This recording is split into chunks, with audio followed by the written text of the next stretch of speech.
Yeah, so what is this house, this BMW Z4, and the AT4X have in common? Well, that's me. I figured I'd just take you guys today on a quick tour of this house we flipped.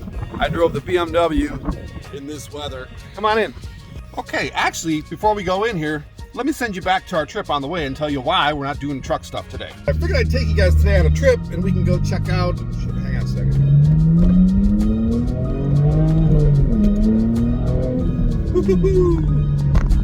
Yeah, we're in the BMW Z4, and I've been spoiled and had V8 cars for 10 years. I don't know, the last 12 vehicles I had. This one's a V6, but it is a 6-speed manual, straight pipe, so it is fun.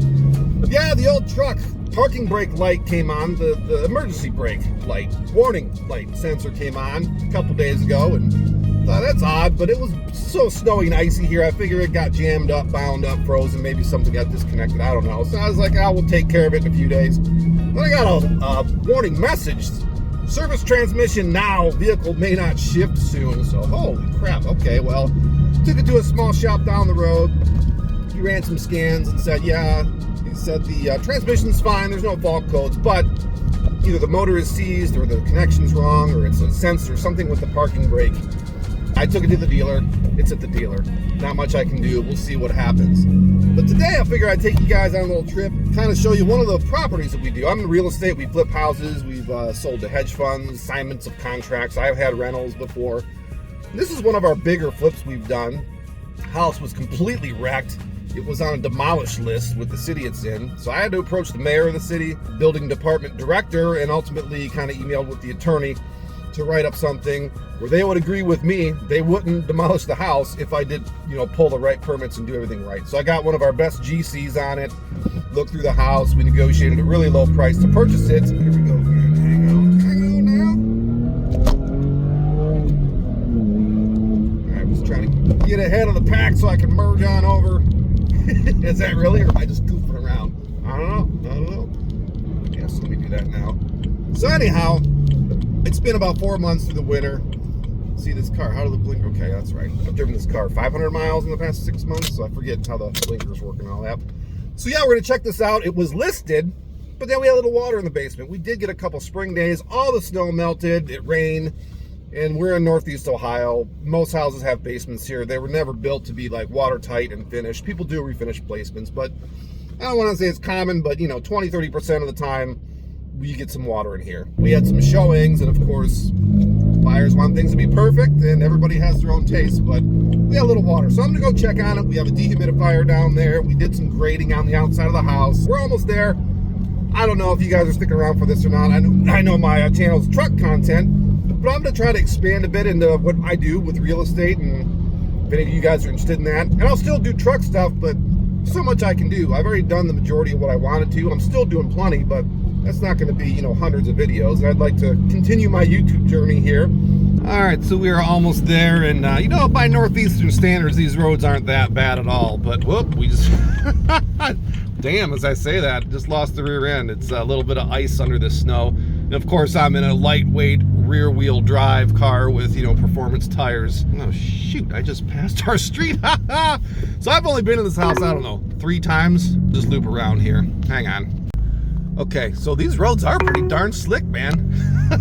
Literally just slid down the way. So we're gonna go check out our house. I've been here maybe 3 times. When we purchased it, I think I checked in on the contractor once.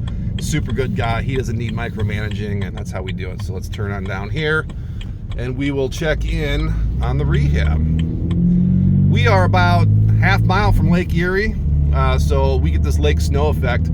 I'm about a half hour south from here, and it was snowing, but the roads, there was not much accumulation, but you can see here it's starting to build up. And again, little rear wheel drive car with performance tires. This thing it doesn't handle at all, actually. So all right, so we're coming up to the house here, and we will check it out. I'll do a quick walkthrough. Again, this isn't like a real estate channel, but I figured it might be interesting. So here's our culprit.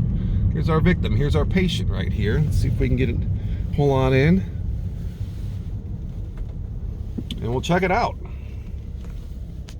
So here we are walking in, and I'll try to put some pictures up to show what it looked like before.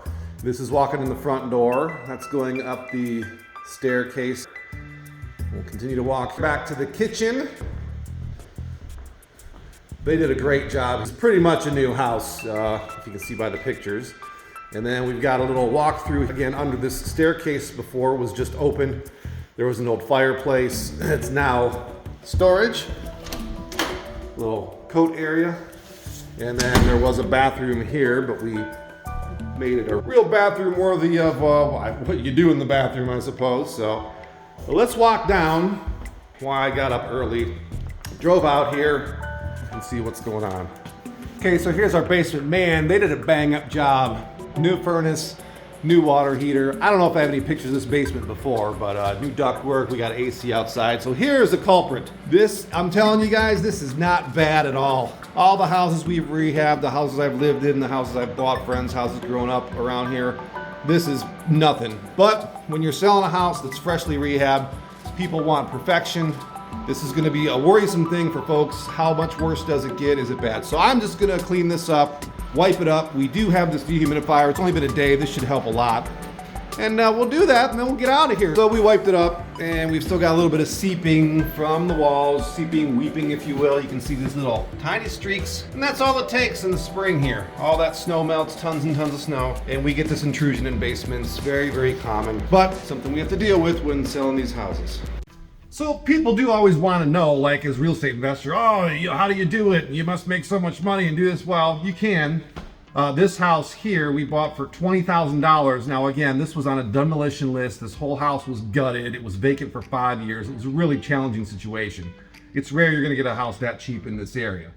But given that, it needed an enormous amount of rehab. We spent about $145,000 on the rehab. This house we have listed for $289,000. Sounds like a great margin, and it should be, but now we have holding costs on top of that, cost of money, utilities, insurance, and of course when we sell it, the realtors are going to take their cut, and the buyers are going to probably negotiate us down, and they're going to want some contingencies and concessions. So at the end of the day, you know, we'll make what we make. But to find this house, we spent a lot of money, as we do every month, on marketing, postcards, emails, SMS, billboards, radio, whatever it may be, to find people that want to sell their house. So it's a lot of marketing, a lot of conversations and phone calls to find houses we can even make offers on, and they're a small percentage of those houses we buy.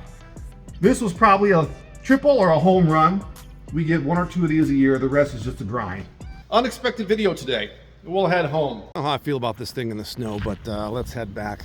So just a little insight, guys, and I guess you know what I do. And this helps me afford my toys and that nice truck I'm always doing videos on. Well, lo and behold, this is going to be a car video. My light just came on telling me the trunk is open, and I know it's not, and this is a convertible hardtop, and once in a while I get bings down here telling me that it's not fully closed. The engine light is on, but that's always on because this thing's straight piped. So if that thing comes on again, we'll pull over and see the trunk's closed, but I think it was just letting me know it doesn't appreciate me driving it in 20 degree weather in the snow. It's not happy. Okay, so we're heading back home, and sorry for the terrible audio throughout this. I don't have my little, audio mic. If you've made it this far, I might as well tell you a little more about me. I've been a real estate investor for 10 plus years. Before that, I was a general contractor. And I also have a little vending machine business we started a few years ago that does okay. Real estate's my main bread and butter. I've been looking for a few years to buy another business, an existing business, one that has employees, that runs, that has a manager, that has sales for, 5 years at least prior, profitable, something I could, buy outright. Seller finance would be an obvious, plus, or, an SBA loan these days, which they're great loans. The terms are good. The interest rates have been high, but again, for the right business. So I have found one. After 3 years, I've looked at plenty, made some offers. And I'm on one now that could be great to add on to my other 2 companies, round out my portfolio so I can do more car stuff and truck stuff. I'm trying to expand my channel, get some more content, post more frequently, and I thought that for some people it might be interesting to know what I do or what one might do as an entrepreneur in different industries or in real estate. Been an entrepreneur for 25 years, and boy, a lot of businesses that didn't work.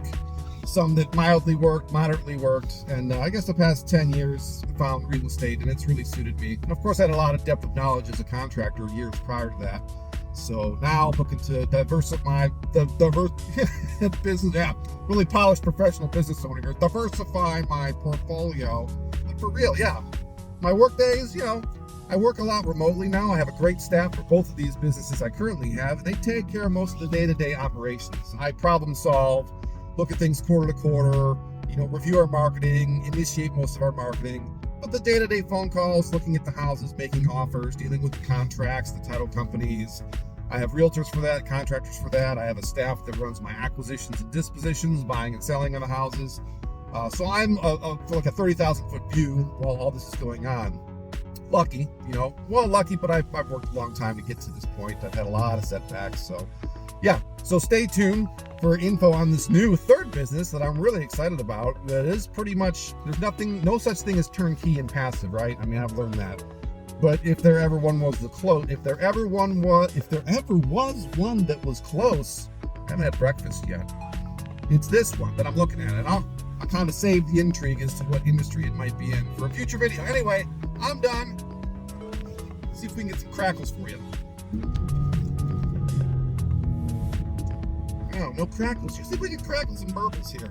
All right, anyway, we'll see you guys next time. If you stuck around, thanks. Kind of boring video, I know, and kind of loose stream of consciousness, but hey, that's me.